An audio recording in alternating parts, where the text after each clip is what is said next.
everybody, I want to say welcome to our very first episode of Roxborough Church's COVID Chronicles. We're excited to do this new thing to get a chance to interview some people from our church and to learn more of their story. And today, you have the pleasure of hearing from Rachel and getting to know Rachel a little bit. So here's what we're going to ask you to do. We're going to ask everybody to just sit back and settle in. Just listen in to this story as Rachel tells us a little bit more of who she is. And I'm going to try to ask some questions to help move us along. But really, we want to just get a chance to get to know Rachel. And I think in about 20 minutes, you're going to be saying, wow, I can't wait to see Rachel again so I can continue the conversations that I got to listen into today. But church, we're excited for you to share in this with us. Rachel, thank you for doing this with me. Thank you for taking a chance on option number one. You are the very first one. Are you ready? I'm ready. All right, good. Rachel, why don't you take a moment and tell us a little bit about yourself. Tell us the who you are and the where you came from and a little bit more of that kind of story for us. Sure. So obviously, I'm Rachel. I'm originally from Phillipsburg, New Jersey, which is like a really small town on the border of New Jersey and Pennsylvania. So usually when I introduce myself, people say, where are you from? I say, do you know Easton, Pennsylvania? And everybody says yes. And then I say, I'm right across the border from that. I went to East Stroudsburg University in the Poconos. That's where I went for my undergrad. I lived there for a couple years, and I've moved around a lot in the New Jersey, Pennsylvania area. I lived in Virginia for a year, so I've kind of been all over the place. And I'm currently, as a lot of people know, I'm in pharmacy school. So I just finished my second year at Thomas Jefferson University to become a pharmacist. I graduate in 2022. So, yay. That's awesome. What a cool little snippet of your story there. Rachel, I did not know you graduated from ESU. Yeah, I did. Yep. That's really cool. What years were you at ESU? 2013 to 2015. 2013 to 2015. That's really cool. And no pressure to this, but did you attend a church while you were there? I did not. No. Did not. Okay. I only asked the question because we here at Roxborough, we have some really good friends who lead at a church in East Stroudsburg, the Methodist Church, ESUMC, East Stroudsburg United Methodist Church, which is like right in the center of town. And matter of fact, one of their recent victory stories is in the summer, we do our Wednesday barbecues. Well, they came down and they helped run some of ours, and they liked it so much that they started doing them in their town. And that's so neat. So it's kind of cool to see how we've kind of overlapped. And then we have a young lady who graduated out of our church who was also at ESU. When were you there? 13 to 17? 13 to 15. 13 to 15. Mm-hmm. She was probably there. She probably graduated in 13. So she probably was there right before you. Gotcha. Yeah. Anyway, so that's so cool. That is so cool. I feel like I'm already learning things about you. And Easton, PA, and then right across to, what was the name of the city in Jersey? Phillipsburg, New Jersey. Phillipsburg. And could you actually go straight across, or did you have to go somewhere all the way up around to get there? Nope. There's a bridge. It's called the Easton Peaburg Bridge, and you can walk or drive right across. So we're very connected. Got it. So how far was Phillipsburg and East Stroudsburg? It's about 45 minutes maybe. Okay. So it's not too bad. Not too bad at all. Yeah. Okay. Now you led us into some other clues. You told us a little bit more about your life. You said that you are in pharmacy school. Yes. Where are you doing that at? Thomas Jefferson in Center City. Okay. All right. Mm-hmm. And what does that look like now during these COVID times? So initially, it was just classes 5 days a week on campus. And pretty much as soon as the lockdown was even being talked about before it came down, they switched everything to online. So It was a really difficult transition. Like one thing that like everybody knows about me, I'm a super procrastinator. So I'm not really good with the online format, but it worked out because it was a very high stakes situation, like it was halfway through the semester and like to adapt just literally at a moment's notice. It was very difficult, but hopefully we go back in the fall to on-campus classes. That's their goal at least. So I hope that works out. So. That's cool. That's so cool. Yeah. Okay. Tell us a little bit more about how you ended up here in Philly and then I know this, but I know that you're specifically here in Roxborough. So, but I don't know if everybody else knows that you live like across the street from the church. So how did you not just end up in Philly, but how did you end up in Roxborough? So I graduated ESU and I was working at a pharmaceutical company, and I knew I wanted to go back to school. I was also doing a second job in a pharmacy. So I worked in the same pharmacy for like 10 years. So high school, college, and then my second job. And I just knew that the job I was at the pharmaceutical company was not it, I guess. Like, it was not a fulfilling career. I had just gotten out of a long and difficult relationship. So finally, I just decided it's basically now or never. Just decided to go back to school. I had recently been in Philly a lot for just some medical things, like visiting hospitals in Center City. And I liked Philly, and I just felt like Thomas Jefferson would be a good fit. So that's how I found Philly. And then specifically with Roxborough, it's a really crazy story. So I was on like a message board for off-campus housing, and a girl that lived at Henry on the Park, she contacted me and said, "Hey, I need a roommate. You don't have a place to live. Do you want to live with me?" Never met this girl in my life. And I came, talked to her for a couple hours, and I said yes. And that's how I ended up in Roxborough. So it's a crazy Wow. turn of events, but yeah. Yeah. Now, are you still roommates with her? No, so she only lived here for 8 months. She had 8 months left to get her degree, so we just signed a short lease. And then when she moved, then that's when I moved across the street from the church. Got it. Very cool. Yeah. Very, very cool. And then how far along are you in the process for pharmacy school? So it's 4 years. So I just finished my second year. I have 1 full year of classes left and then 1 year of rotation. So I'll just go to different sites throughout the city to get more experience, and then I'm done, which is crazy. So you're halfway. You're at the halfway point. I'm 50% of the pharmacist. We'll celebrate with you. That's really awesome. All right, Rachel. So I want to take a couple moments here and just kind of get to know the deeper parts of your life. And we're super glad that you're here. Glad that you ended up in Roxborough. It has been a real blessing to me and to our church. And I think everybody who's gotten to know you has really, really enjoyed it. Matter of fact, I think Doug and Molly are mourning the fact that they're in Germany simply because you're here and they're Oh, don't make me cry talking about Doug and Molly, not in front of all these people. so a lot of feelings there. Yeah. But Rachel, let us into more of your story. Tell me something, recount a story for us about a time that, that you learned something about yourself or something that shaped you, that helps you to be the woman of faith that you are today. So to me, the most significant moment of my life was my dad passed away from cancer when I was 15. So he was pretty much sick my entire life with various things. And so he was a stay-at-home dad. So we spent a lot of time together. We were really, really close. So when he passed, I had just started, I was entering high school. I was kind of getting into a rougher crowd and doing things that I wasn't really proud of doing even in the moment. And when he passed, it really forced me to sort of look at my life and change who I was associating with and what I was doing, and to really refocus on living a life to make him proud. And at that point, I didn't know God. I didn't have any sort of faith at all. I was angry and I was young and confused and all of that, but it's been a very slow process. It's been 15 years almost since he passed, and it's been just a constant growth. And I think to me that was such an important moment in my life that I'm still, you'll never recover from something like that, obviously, but yeah, I still use that to sort of fuel everything I do, make sure that I'm making him proud and making choices that he would be supportive of. Wow. Yeah. Well, first of all, thank you for sharing that and for telling us a little bit about your story. What was your dad's name? David. Thank you for telling us about Mr. David. And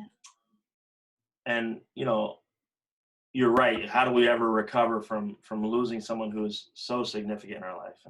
And it sounds pretty inspiring to hear you say, like, you want to make choices that Dad would have been proud of, and that would continue to honor his legacy and his memory.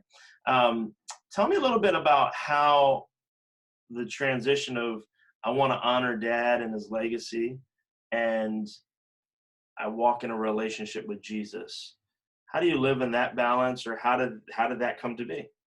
Has that always been a part of your story, of walking with Jesus, or tell me about that?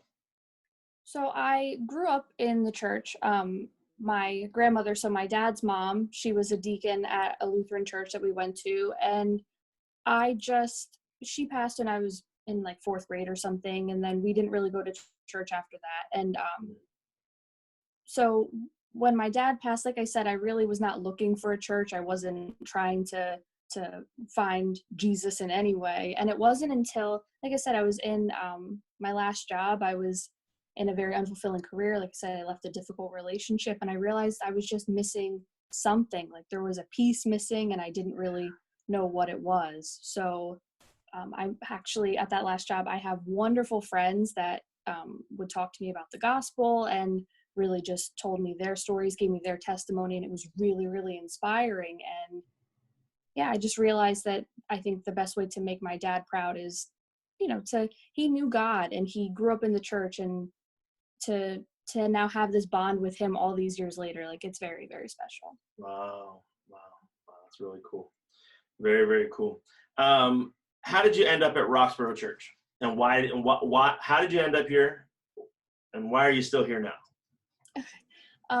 So I ended up here because I'd been looking for a church for a long time, even before I moved to Philly. So I did a lot of I'm a big researcher, and I like to know all of the details of things before I go into a situation. So I've been probably on the website of every church in the Poconos area and then in Philly. And I don't know. Like I said, I procrastinate a lot. So I kept putting it off. I was nervous. I didn't know what to expect. And then I started listening to the church podcasts, and I just really liked even the pictures on the website. Like it just looked like such a welcoming environment. Everybody looked so friendly, and I loved the messages that you were sharing. And so I finally decided to come. I came first the week after Christmas of 2018 was the first time I came. Okay. So it was, I walked in the door, and Pastor Rick immediately realized oh, that's a new person. And he came over and he introduced himself and he gave me a hug. And then Alex welcomed me, and he had a little tiny baby AJ, and he was so cute. And everybody was just so nice and so welcoming. And I felt immediately at ease. I wasn't scared. I wasn't nervous. And I wouldn't want to go anywhere else. I love our church family so much. And you guys have just become such an important part of my life. So staying is the easy part. It was the initial, walking in that was a little difficult, but it's so good. So good. Yeah. Thankful for you taking the step. I mean, what a big Sunday too, coming the Sunday after Christmas, right? And that's a Sunday when a lot of people think about not going to church, and you were like, I'm going to go. This is the one I'm going to go. So super glad you did. Last summer was a highlight for me. I had the chance to baptize you, which was super exciting. Why did you choose to get baptized? What did that mean for you, and what does it mean to you now? So when I finally when I finally realized that I needed Jesus in my life, it was a very slow process of starting to read the Bible and, learn different things. And I realized that I needed to be baptized to really publicly display my interest, and just to really show everyone God has blessed me so much, and just publicly declare my love for God, and just to show people where I am and how I want to live my life. So good. Well, you did a great job with that, and I really, first of all, what amazing pool we were in. Let's live with that. And then, house. Amazing. And then Amazing. Add on to that the chance that I had to be a part of that with you. Super excited for that.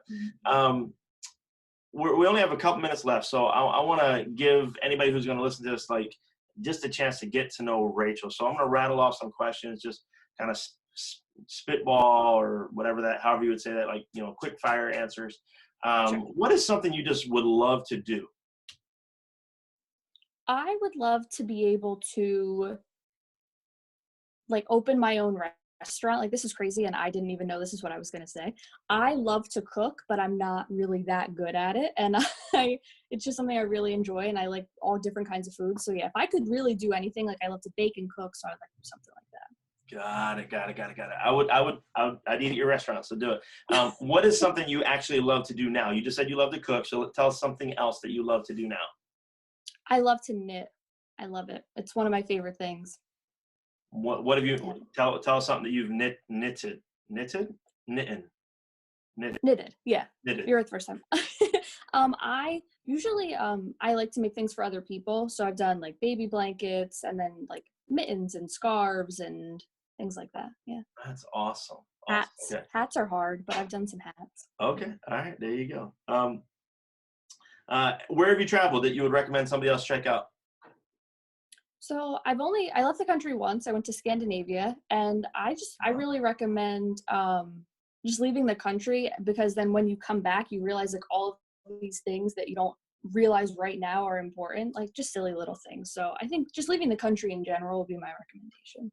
Wow. Okay. Traveling international. Okay. And someplace you traveled that you're like, I don't think I ever need to go back. Probably also Scandinavia, because Okay. the food was not what I was looking for. You know what I mean? Like it was okay, but I want to go somewhere like Italy or something like that where there's like real delicious food. So. Got it. What about domestically? Have you traveled anywhere statewide in the States that you're like, I love it, or anywhere where you're like, yeah, I don't need to go back there? I don't know. I've been to a lot of states, but like I don't really go to like tourist attractions or things like that. So I don't know. I've pretty much liked everywhere I've gone, but I don't really know if I would go back. I like to like do new things every time. Okay. All right. Fair enough.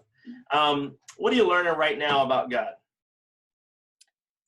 I think especially with all of the COVID nonsense that's going on, I've really learned to just sit back and trust God, and just to know that I am not in control of anything. And I realized that I had to just surrender everything, trust him completely, and he will always provide, and he has always provided for me. And yeah, just to sit back and trust. That's really what I've been learning recently. That's so good. And if there was something that you would say, man, I wish the church would be more engaged in this. I know the church is already doing a lot, and we're really engaged in a number of things. But if there's something you're like, man, if we could level up in this area, what would it be? I think continuing to do a lot of the video devotionals that you guys have been doing during the quarantine time, to continue that out once we like are able to get back together. I just find that like opening Facebook on a random Tuesday morning and just finding an encouraging message, like that really, really helps me to refocus and to get through the week. So I think if we could continue to do that, I think that's really helpful. And then it's so easy to share with other people, because it's always there, you know? Yes.